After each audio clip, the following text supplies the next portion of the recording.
नमस्कार मंडळी, माझ्या चॅनलमध्ये खूप खूप स्वागत आहे आपलं। आज आपण पाहणार आहोत सकाळच्या गडबडीत झटपट होणारी रेसिपी नाश्त्याची। आज आपण बनवणार आहोत शेवयाचं उपीट। तर त्यासाठी लागणारं साहित्य बघूयात आपण। ही आहे माझ्या आईने दिलेली शेवया। ह्या शेवया घरी बनवलेल्या आहेत। आधी याला थोडंसं तोडून घ्यायचं,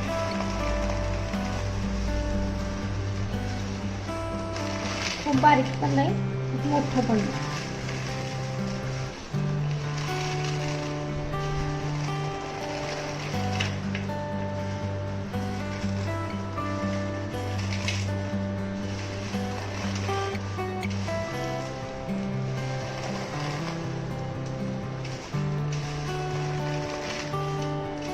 या पद्धतीनं शेवया तोडून घेतल्यात मी बारीक मध्यम आकाराच्या।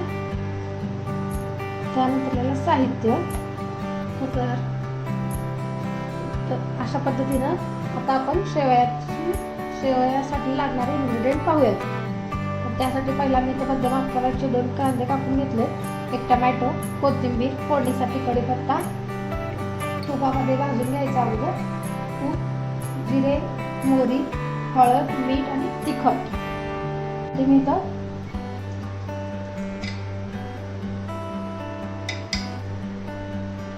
3 मोठे टेबलस्पून तूप घातलेलं आहे तापवण्यासाठी, शेवया भाजून घेण्यासाठी।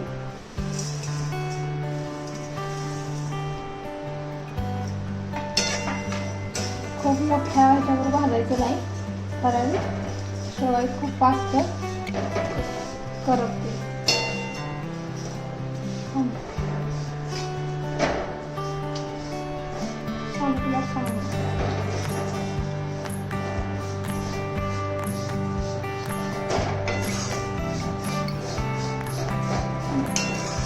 अशा पद्धतीनं बारीक गॅसवर आपण शेवया भाजून घेतलेल्या आहे। आता हा एक प्लेटमध्ये काढून घेऊया।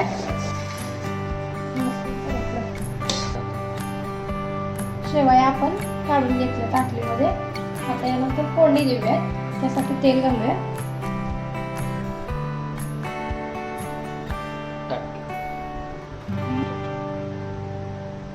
2 टेबलस्पून तेल घातलं आहे। त्याच्यानंतर फोडणीसाठी तेल तापलंय, त्याच्यामध्ये थोडेसे जिरे,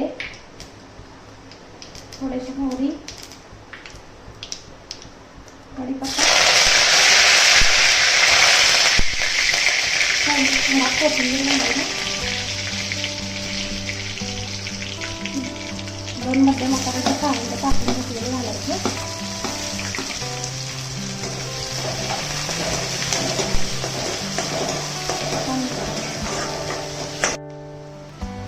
कांदा थोडासा भाजत आलाय, त्यामुळे त्याच्यामध्ये घालायचा 1 टोमॅटो कापून घेतला आहे मध्यम आकाराचा।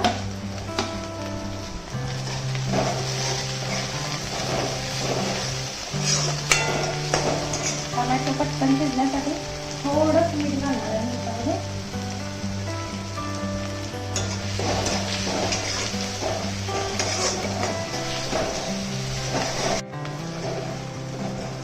मीडियम गॅसवरती टोमॅटो शिजला आहे, त्यामुळे आपण त्याच्यात मसाले घालून घेऊया।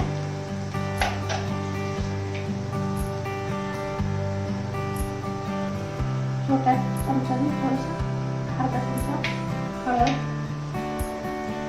तुमच्या आवडीनुसार तिखट घालायचं। 2 चमचा लाल तिखट घातले मी। त्याच्यामध्ये मिरची घातलं तरी छान लागतं, ऑप्शनल आहे तिखट घालायचं तरी मिरची घालायचं।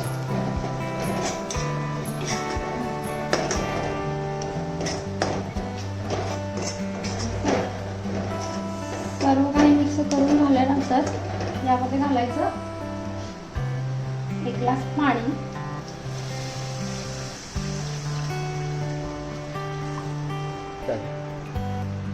यानंतर आपण याच्यामध्ये लिंबाचा रस घालूया।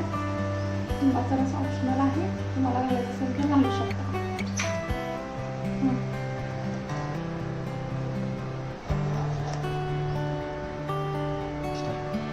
आता गॅसची फ्लेम जरा मोठी करून त्याला उकळी येऊ द्यायची।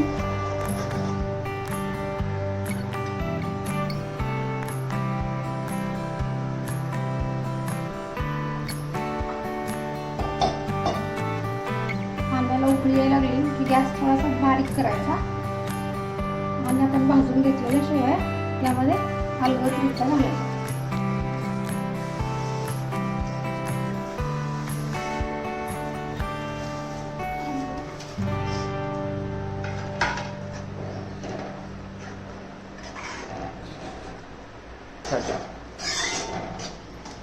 तर आपण असंच हलवून घेत राहायचं. त्याच्यामध्ये आपण शेवयामध्ये पण मीठ आहे आणि आपण मगाशी पण घातलेलं, त्यामुळं थोडंसं मीठ घालायचं. हलवून घ्यायचं.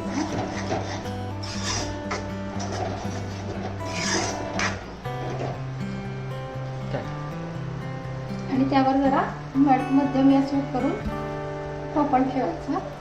झाकण ठेवून शिजत येऊ द्यायचं 5 मिनिटासाठी. 2 मिनिटं झालेलं आहे. आपण टोपण काढून बघूया.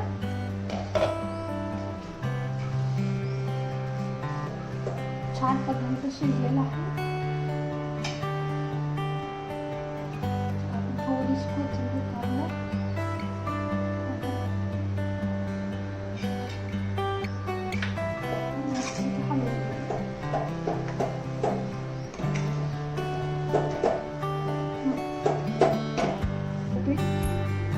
या पद्धतीने शेवयाचं पीठ रेडी झालेलं आहे. थोडीशी कोथिंबीर घालून मस्तपैकी